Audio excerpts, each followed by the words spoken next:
नमस्कार दर्शकों, मैं हर्ष कुमार स्वागत करता हूं अपने खास कार्यक्रम आपकी आवाज़ में। दोस्तों, आज हम एक्यूप्रेशर विषय के ऊपर बात करने जा रहे हैं। वैसे एक्यूप्रेशर जो पद्धति है बहुत ही प्राचीन पद्धति है। कई सौ वर्षों से इस पद्धति का उपचार पूरे दुनिया भर में किया जाता है। हमारे शरीर के कुछ हिस्सों में ऐसे प्रेशर पॉइंट्स होते हैं जिन्हें दबाने से कई तरह की बीमारियों का उपचार किया जाता है। हमारे स्टूडियो में जो खास मेहमान मौजूद हैं वो एक्यूप्रेशर स्पेशलिस्ट हैं आशिमा गुप्ता जी। हम उन्हीं से जानते हैं कि एक्यूप्रेशर पद्धति किस तरीके की पद्धति है और किस तरीके से इस पद्धति में इलाज किया जाता है। हमारे शरीर में ऐसे कौन से पॉइंट्स हैं जिन्हें दबाने से कौन कौन सी बीमारियों का इलाज होता है। हम सीधे बात करते हैं आशिमा गुप्ता जी से और उन्हीं से जानते हैं इस पद्धति के बारे में। नमस्कार आशिमा गुप्ता जी, स्वागत है आपका हमारे खास कार्यक्रम आपकी आवाज़ में। नमस्कार, और न्यूज़ 28 के सभी दर्शकों को मेरा हार्दिक नमस्कार। हर्ष जी, मैं आपको ये बताना चाहूँगी कि एक्यूप्रेशर पद्धति आज की नहीं, बहुत प्राचीन काल से चली आ रही है। बीच में तो इसका प्रचलन थोड़ा सा कम हो गया था, लेकिन आजकल लोगों में काफ़ी अवेयरनेस दिखाई दे रही है। जैसे कि मैं आपको बताऊं कि लोग आजकल एक्यूप्रेशर स्पेशलिस्ट के पास ज़्यादा दिखाई दे रहे हैं, क्योंकि इस पद्धति में किसी चीज़ की ज़रूरत नहीं होती। अगर इस पद्धति को आप सीख लें तो स्वयं भी घर पर कर सकते हैं। तो लोग पॉइंट्स के बारे में जानकारी हासिल करने के लिए एक्यूप्रेशर की क्लासेस भी ले रहे हैं और एक्यूप्रेशर का इलाज की तरफ अवेयर हो रहे हैं, वहीं पर जा रहे हैं, क्योंकि इसके कोई साइड इफ़ेक्ट्स नहीं हैं और अपनी ही बॉडी में इसके बहुत सारे पॉइंट्स होते हैं। इससे हम सैकड़ों बीमारियों का इलाज कर सकते हैं। जी आशिमा गुप्ता जी, आप एक सफल एक्यूप्रेशर स्पेशलिस्ट हैं। इसमें एक्यूप्रेशर पद्धति में ऐसी कौन सी बीमारियां हैं जिनको हम एक्यूप्रेशर स्पेशलिस्ट के पास जाकर ही वो ठीक हो सकती हैं? ऐसी कौन सी बीमारियां, वो भी हमारे दर्शकों को प्लीज़ बताएं। हाँ जी, वैसे तो इससे हर एक बीमारी का इलाज हो सकता है, लेकिन कुछ एक बीमारियां हैं जो इससे ही ठीक होती हैं। स्ट्रेस और एंजाइटी लोगों को बहुत ज़्यादा हो गई है। जब से कोरोना आया है तब से लोगों के पास काम धंधा नहीं है, तो स्ट्रेस बढ़ गया है और कोरोना की वजह से लोगों को डर भी बहुत ज़्यादा हो गया है। तो इससे निजात पाने के लिए लोग मेडिसिन की तरफ ना जाके ऑल्टरनेटिव मेडिसिन यानी कि एक्यूप्रेशर की तरफ प्रेरित हो रहे हैं और वो ज़्यादा आ रहे हैं। और कुछ एक पॉइंट्स हैं जो मैं आपको बाद में बताती हूँ। और दूसरी हो गई स्लीपिंग डिज़ॉर्डर, इंसोमिनिया। इसमें है कि रात को लोग सोचते ज़्यादा हैं, तो इस वजह से नींद नहीं आती है उनको। तो इसके भी बहुत सारे अच्छे पॉइंट्स हैं जिससे आपको कुछ ही दिनों में अच्छे से नींद आएगी। और हमारे पास है फ्रोज़न शोल्डर हो गया, सियाटिका पेन का तो 100% हमारे पास ट्रीटमेंट है और ये विदिन 15 डेज बिल्कुल चला जाता है। जिसकी सर्जरी की भी नौबत आ जाती है उसको हम पॉइंट्स से ही ठीक कर देते हैं। और पॉइंट्स हो गए आपके लिम्फोडिमा, जिसमें पानी भर जाता है। हमारे लिम्फ नोड्स जो होते हैं उन पर कहीं पर ब्लॉकेज आ जाती है, तो उसको भी हम एक्यूप्रेशर की मदद से ठीक कर देते हैं। दूसरा हो गया रेनाइटिस, नाक बंद होना, छींके आना, कफ कोल्ड और बैक पेन, सियाटिका पेन और काफ़ी बीमारियाँ हम एक्सप्लेन करने लगेंगे। तो so many diseases can be cured by this therapy. जी आशिमा जी, इस समय सर्दी का मौसम है, सर्दी पीक पर है और कफ कोल्ड की समस्या हर घर में लगभग देखने को मिलती है। चाहे बच्चे हों चाहे बड़े हों, ये कोल्ड सबको को तंग करता है। क्या एक्यूप्रेशर में ऐसे कोई पॉइंट्स हैं जिसकी मदद से घर बैठे इसका भी उपचार किया जाता है? क्योंकि इसको लेकर लोग ज़्यादातर फिर डॉक्टर की तरफ भागते हैं, तो क्या है इस पद्धति में इसका इलाज? जी हाँ, इसके बहुत अच्छे पॉइंट्स हैं जिससे कि तुरंत आराम आएगा आपको एक्यूप्रेशर पॉइंट्स को दबाने पर। जैसे पहले मैं इसको बताना चाहूँगी कि ये कैसे हो जाता है हमको, जुकाम, नज़ला, इन्फ्लुएंज़ा, कोल्ड कफ।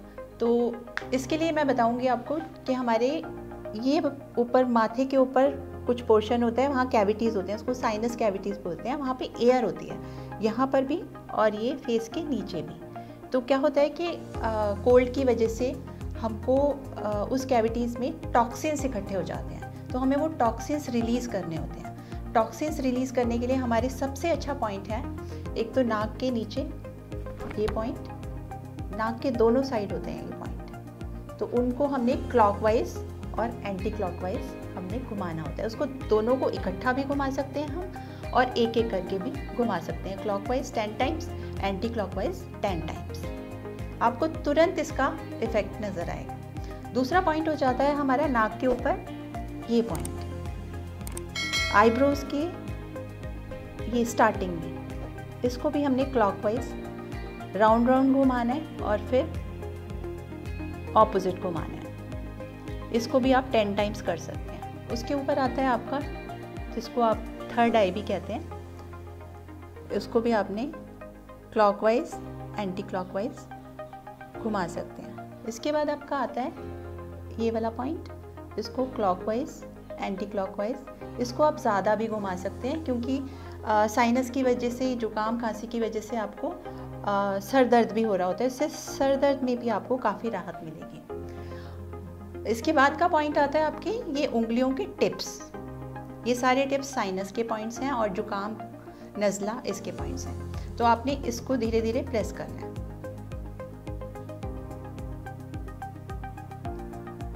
प्रेशर ज़्यादा नहीं होना चाहिए, बहुत ज़्यादा प्रेशर नहीं देना है, हल्का हल्का प्रेशर देना है, ये इस तरीके से। और फिर आ जाता है आपका ये वाले पॉइंट। अच्छा, इसके लिए मैं आपको एक और चीज़ बताऊंगी कि ये प्रेशर किस तरीके से इसको ठीक से दिया जा सकता है। आपने क्या करना है, क्रॉस फिंगर्स करनी है, उससे आपके दोनों पॉइंट्स इकट्ठे दबेंगे।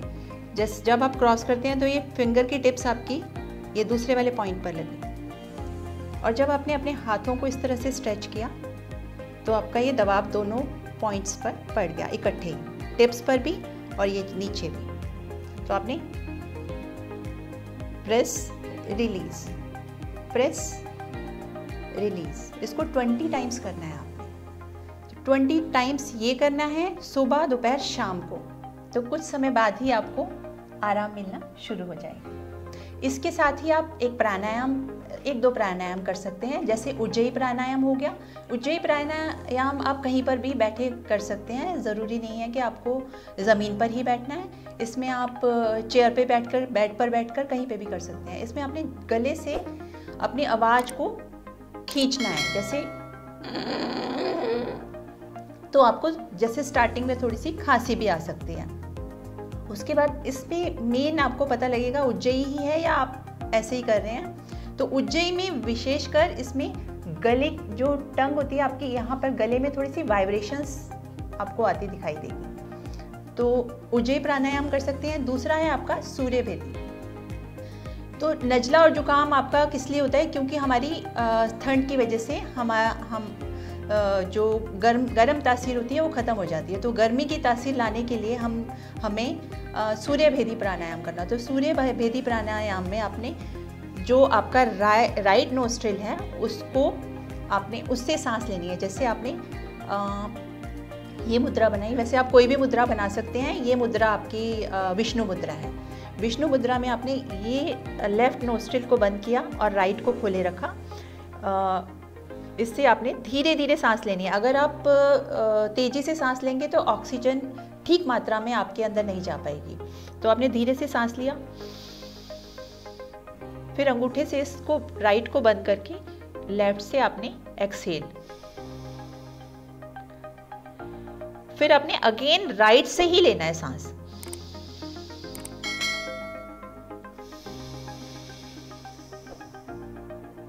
तो इस तरह से आप सूर्य भेदी प्राणायाम कर सकते हैं। और एक और बात मैं बता दूं, सूर्य भेदी प्राणायाम आपके अंदर गर्मी पैदा करता है, इसलिए आपको ये ध्यान रखना है कि हाई ब्लड प्रेशर वालों को ये नहीं करना है, ठीक है। और करना भी हो तो डॉक्टर की सलाह लें कि ये कर सकते हैं कि नहीं, इससे गर्मी उत्पन्न होती है।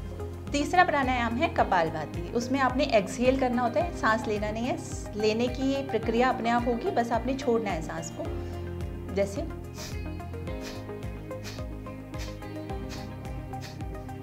ये भी हाई ब्लड प्रेशर वाले ना करें, और इसके ऑपोजिट लो ब्लड प्रेशर वाले इसे ज़रूर करें, बहुत आराम मिलेगा। इसके साथ ही आप कुछ घरेलू उपचार भी कर सकते हैं, जैसे लौंग को उबाल के 1 गिलास पानी ले लीजिए, उसको लौंग के 4-5 क्लोव्स आप डाल दीजिए उसके अंदर और उसको बॉईल कीजिए। जब वो आधा रह जाए तो सिप कर करके पीजिए।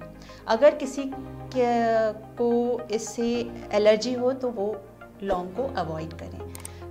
एक और घरेलू उपचार कर सकते हैं आप, जैसे कि अजवाइन मुट्ठी भर अजवाइन लीजिए, तवे पर उसको भून लीजिए और एक कपड़े में उसे डालकर और उसे सूंघिए, तो आपको काफ़ी आराम मिलेगा। और उसको आप उस पोटली बना के उस पोटली को आप अपने सिरहाने पर भी रख सकते हैं, आपको बहुत आराम मिलेगा। बहुत बहुत धन्यवाद आपका आशिमा गुप्ता जी। आपने बहुत ही महत्वपूर्ण जानकारियाँ एक्यूप्रेशर पद्धति को लेकर और विशेषकर जो ये मौसम चल रहा है सर्दी का, और सर्दी जुकाम जो एक बीमारी होती है उसको लेकर भी आपने महत्वपूर्ण जानकारियाँ हमारे दर्शकों से साझा की। हम यही आशा करते हैं कि आने वाले समय में भी आप जो तरह तरह की बीमारियाँ हैं उनके इलाज किस तरीके से एक्यूप्रेशर पद्धति द्वारा किया जाता है उस विषय पे भी आप हमारे दर्शकों को समय समय पे बताती रहेंगे। आपका बहुत बहुत धन्यवाद। तो दर्शकों, आपने देखा कि आशिमा गुप्ता जी ने जो एक एक्यूप्रेशर स्पेशलिस्ट हैं, उन्होंने एक्यूप्रेशर पद्धति के बारे में बहुत ही विस्तार से आपको बताया, और विशेषकर जो इस समय सर्दी का मौसम चल रहा है उस विषय पे भी उन्होंने, जो ये सर्दी जुकाम बीमारी होती है उस विषय के ऊपर भी उन्होंने बहुत ही महत्वपूर्ण जानकारियाँ आपसे साझा की। और आने वाले समय में भी आशिमा गुप्ता जी एक्यूप्रेशर पद्धति द्वारा जो विभिन्न तरह की बीमारियां हैं उस विषय के ऊपर भी आपसे रूबरू होकर उन बीमारियों का किस तरीके से उपचार किया जाता है उसके भी आपसे वो डिस्कशन करेंगी। अगर हमारा ये खास कार्यक्रम आपको पसंद आया है तो आप हमारे चैनल को लाइक करें, सब्सक्राइब करें और शेयर करना ना भूलें। सब्सक्राइब इसलिए दर्शकों क्योंकि आपको हमारे अपडेट्स समय समय पे मिलते रहेंगे और महत्वपूर्ण जानकारियाँ जो हम आपके लिए बनाते हैं, विशेष वीडियो तैयार करते हैं, वो आप तक वो पहुँचते रहेंगे। और हम नेक्स्ट एपिसोड में फिर एक नई पर्सनैलिटी से आपसे रूबरू कराएंगे। तब तक मुझे हर्ष कुमार को आप इजाज़त दीजिए। नमस्कार।